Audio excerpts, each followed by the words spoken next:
vlog. This is me, Jeriel.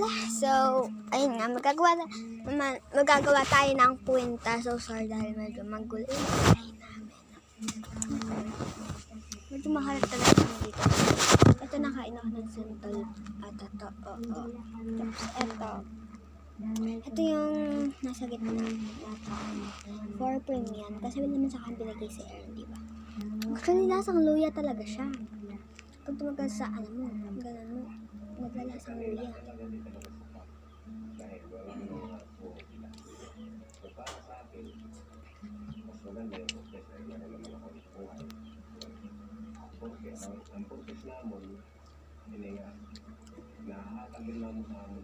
So guys, paano ba ito kainin? Pagsali niya, pakaya sa sabi mo sa